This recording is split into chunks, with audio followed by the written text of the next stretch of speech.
तो hi guys, तो हम आए एक पैरानॉर्मल एक्सपर्ट के पास। तो हम जानने वाले एक नई स्टोरी और उनके साथ रियल घटनाएं घटी है, वो जानने के लिए आए हैं। तो बताइए सर हमारे। हाँ, तो नमस्कार पहले मेरे दर्शकों को। अब मैं बता दूँ हमारे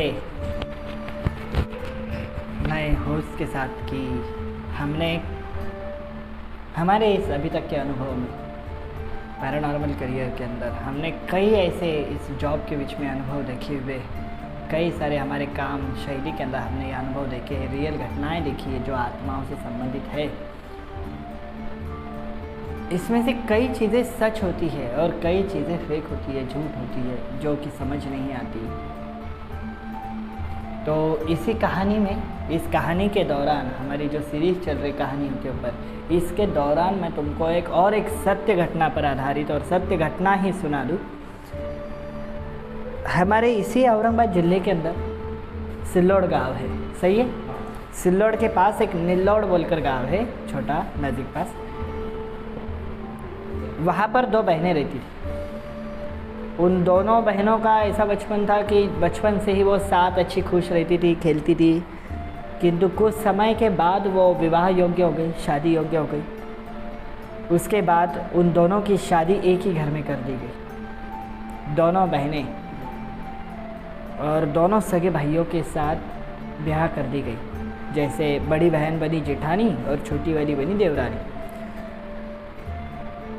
कुछ काल के बाद छोटी बहन की ज़्यादा नाम घर में निकलने लगा, शोहरत निकलने लगी, बहुत से उसके गुणों का वर्णन होने लगा। बड़ी बहन के होता ही नहीं था। बड़ी बहन थोड़ी सी चिड़चिड़ी थी, गुस्सैल थी। एक दिन ऐसा हुआ आशीष कि उन्होंने उसके कीर्ति से जलना चालू किया, ईर्ष्या करना चालू किया। और मैं मेरे दर्शकों को यही बताऊंगा कि किसी की खूबियों से जलना नहीं चाहिए। हमारे हर एक स्टोरियों से कुछ न कुछ तात्पर्य, अर्थ निकलता है, कुछ सीखने मिलता है। और आज मैं वही बता दूं, कई लोग अपने अपने अलग अलग दोस्तों की खूबियों से या भाइयों की खूबियों से जलते रहते हैं, जिसके कारण घर में भी सुख नहीं होता। और उनके लिए ये स्टोरी बहुत ज़्यादा एक मैसेज देने वाली है, एक शिक्षण देने वाली है एक चीज़। तो मैं बता दूँ, हाँ, तो हम थे हमारे स्टोरी के ऊपर। तो मैं बता दूँ कि बड़ी बहन ईर्ष्या करती थी। एक दिन वो एक बाबा जी के पास जाया करती थी, जो सवाल वगैरह देखते हैं, कुछ होते हैं बाबा जी वगैरह। मैं उन्हें भी, अगर वो भी अगर कोई देखता है मेरे वीडियो अगर, तो मैं बता दूं कि हमेशा अच्छाई का साथ देना चाहिए, बुराई का नहीं। उन्होंने एक बाबा जी से संपर्क साधा। उस बाबा जी ने उसे एक अघोरी के पास लेकर गए और अघोरी से उसने कर्ण पिशाच के मंत्र लेकर आई। कई लोगों को कर्ण पिशाच के ऊपर डाउट होता है कि ये पिशाचनी क्या होती है, ये साधना क्या होती है, ये यक्षिणी क्या होती है। तो मैं स्पष्ट बता दूँ, कर्ण पिशाच के पास लेकर गए। मैंने गांव सच कहा है, किंतु पात्रों का नाम बदला है, किंतु ये रियल हुआ है। इन्होंने उस अघोरी के पास लेकर गए, मंत्र वगैरह पढ़ लिए, सीख लिए, साधनाएं करना चालू कर दी। कुछ काल बीतने के बाद वो कर्ण पिशाच सिद्ध हो गई, यानी जागृत हो गई, एक्टिव हो गई। कई लोग पूछते हैं कर्ण पिशाच कैसी होती, तो मैं बता दूँ, कर्ण पिशाच एक ऐसी यक्षिणी है जो कान में अभी वर्तमान और भूत का ये सभी बता सकती है, भविष्य काल वो नहीं बता सकती। कुछ मंत्र होते हैं उसके, ऐसी सिद्ध कर ली है। पैरालायल एक शक्तियाँ होती है, पैरालायल इमेजिनेशन होता है, उसी भांति ये शक्तियाँ होती है। उसने सिद्ध कर लिया, वो बातें करने लगी, वो कानों में आकर वो बताती, हर एक चीज़ बताती। किंतु एक दिन कहा कि अगर तू मुझे छोड़ना चाहेगी तो मैं जान ले लूँगी। अब कई चीज़ें ऐसी रहती थी, उसने खुद के छोटे बहन को ही मारने की कोशिश करवाई। किंतु छोटी जो बहन थी वो माँ दुर्गा की बहुत बड़ी भक्त थी, माँ भवानी की भक्त थी, तो वो हमेशा बची रहती थी, सेफ रहती थी।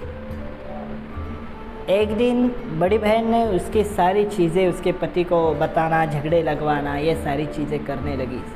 बहन थी, सगी बहन थी बड़ी वाली, करने लगी। बहुत सी चीज़ें हो गई, घर के न खुद का नाम हो करके।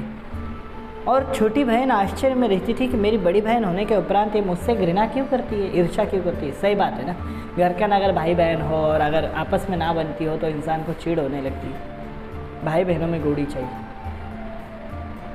एक दिन ऐसा हुआ कि कर्ण पिशाच दोनों बहनों को दिखने लगी, तो बड़ी बहन को अपनी गलती पर पश्चाताप हुआ, क्योंकि उसके गलती के कारण जब उसने कहा कि मुझे अब ये कर्ण पिशाच नहीं चाहिए, तो उस कर्ण पिशाच ने उसके घर के अंदर उसकी सास, ससुर, ननंद, बड़े वाले जेठ जी, इनके जान ले ली सभी की। ये 3 भाई थे, उनमें के 2 भाई जो थे, जो बीच वाले थे और सबसे छोटे थे, इन दोनों को सगी बहनें करके लाई हुई थी। बड़े वाले की जान ले ली। और ये तीनों, हम जिसे कहेंगे कि देवरानी और जेठानियाँ, ये तीनों, इनको वो दिखने लगी कर्ण पिशाच। आखिर क्या करे करके पता नहीं चला। उस बाबा जी के पास वो फिर दौड़ी दौड़ी गई और उसने कहा, जो बड़ी बहन थी, उसने कहा कि मुझे इस कर्ण पिशाच से मुक्ति चाहिए। बाबा जी ने कहा कि कर्ण पिशाच को बुलाने के मंत्र होते, भेजने के नहीं, इससे मुक्ति नहीं मिल सकती। आखिर ये परेशान हो गए, घर आई और कर्ण पिशाच ने कह दिया कि मेरा कहा तुझे करना होगा, और उसे तकलीफ़ देने लगी। तो बड़ी बहन ने मना कर दिया और उसे वो तकलीफ़ देने लगी। आत्माएं जो होती, जिसने बुलाया वो उसकी भी नहीं होती, उसे तकलीफ़ देने लगी। आखिर क्या करे, कैसे करे, पता नहीं चला।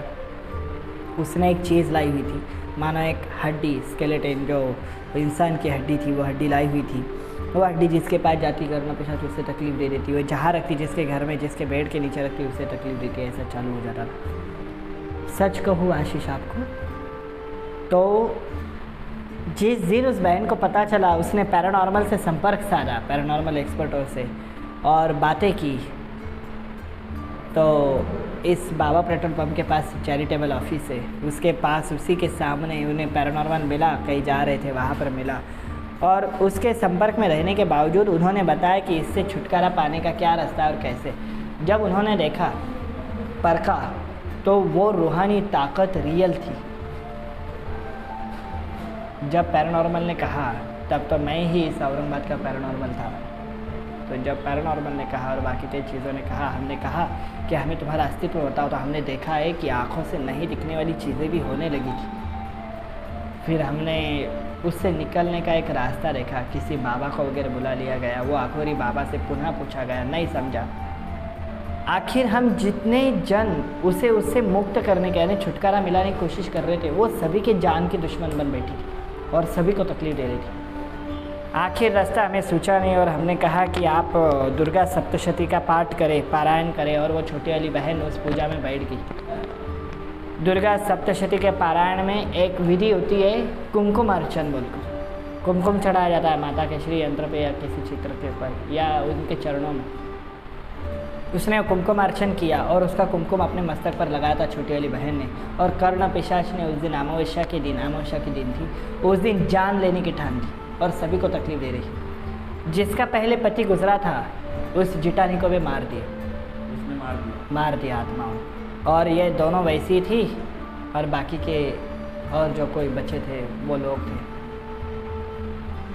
अब जब हमने देखा तो आत्माओं ने हम व्यक्तियों के ऊपर भी एक कोशिश की मारने की, किंतु हमें कुछ नहीं हो पाया। और हमने आँखों से देखा कि वो आत्मा जब छोटी वाली को मारने की कोशिश कर रही थी तो उसे छू ही नहीं पाई। जब हमने पूछा कैसे किया, तो वो पैरानॉर्मल चीज़ों में गैजेट्स जो हमने लगाए थे वो सायरन देने लगे, संकेत देने लगे, बड़े बड़े आवाज़ करने लगे कि वो आ चुकी करके। हमने जब संपर्क साधा, देखा तो देख रहा है कि कर्ण पिशाच उस छोटी वाली को मारने की कोशिश करे पर जा नहीं पा रहे। तो उसने, जिसने बुलाया था, जो बड़ी बहन थी जिसने बुलाया था, उसके शरीर में प्रवेश कर लिया। और वो देखते ही देखते अचानक से अनगिनत ऐसी हरकतें करने लगी जो साधारण हरकतें नहीं थी, जिसको हम भी नहीं रुका पा रहे थे और कोई नहीं रुका पा रहा था, उसे पकड़ भी नहीं पा रहे थे। कुछ देर के बाद हमें पता चला कि अरे ये इसे पकड़ नहीं पा रही है। तो हमने जब पूछा तो कहते हैं ना कि जाको राखिया साइया मार सके ना कोई। हमें अचानक से माता रानी का एक चित्र दिखा, देवी दुर्गा का चित्र दिखा, और वो चित्र नीचे गिर गया। हाँ, जहाँ बैठे थे उसमें, वहाँ पर पूजा थी तो वो नीचे गिर गया। जब नीचे गिरा तो हमने देखा वहाँ पर कुमकुम है। वो लड़की ने उसी कुमकुम का परिणाम, हमने जब अध्ययन किया, पढ़ाई की, तो उसी कुमकुम के कारण वो मार नहीं पाई उसे। हमने वही कुमकुम उस औरत को चढ़ाने के लिए कहा और हमने कहा कि जो हड्डी आपने लाई थी, जो स्केलेटिंग आपने लाया था, जो पार्ट लाया था हड्डियों का, वो ढांचा का है।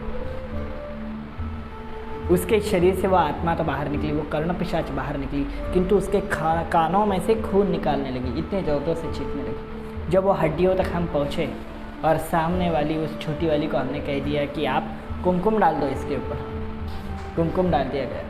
तो तुम्हें सच कहूँ, कर्ण पिशाच का रियल जो वॉइस है वो आज भी हमारे एक गैजेट में रिकॉर्ड है, रिकॉर्डर के अंदर। वो इतनी ज़ोर से चीखी कि वहाँ पर कुछ कुछ चीज़ें, मानो एक भूकंप सा आता है, अर्थक्वेक आता है, उसी की तरह हमें लगने लगा। थोड़ी देर के बाद वो कर्ण पिशाच उस घर को छोड़कर निकल गई, किंतु बहुत नुकसान करवा दिया था उसने। जिसने साधना की थी उसने वही हड्डी फिर से उस अघोरी को दे दी, फिर से वहाँ पर कर दिया, किंतु फेंक कर आई जहाँ पर, या दे दी, किंतु हम उसके घर के व्यक्तियों को नहीं बचा सके। आज की कंडीशन ऐसी है, इसी निल्लोड़ गांव में जो औरंगाबाद के पास है, दोनों बहनें ठीक है, उनके पति ठीक है और बच्चे भी ठीक है, किंतु बाकी के लोग नहीं बचे। ये रियल लाइफ स्टोरी है जो हमने खुद ने सॉल्व की है और हमारी पर्सनल अनुभव है ये जो हमने बताया है। अब हम जो भी आगे की स्टोरी है वो आगे के वीडियो में जानेंगे। आज के लिए इतना ही।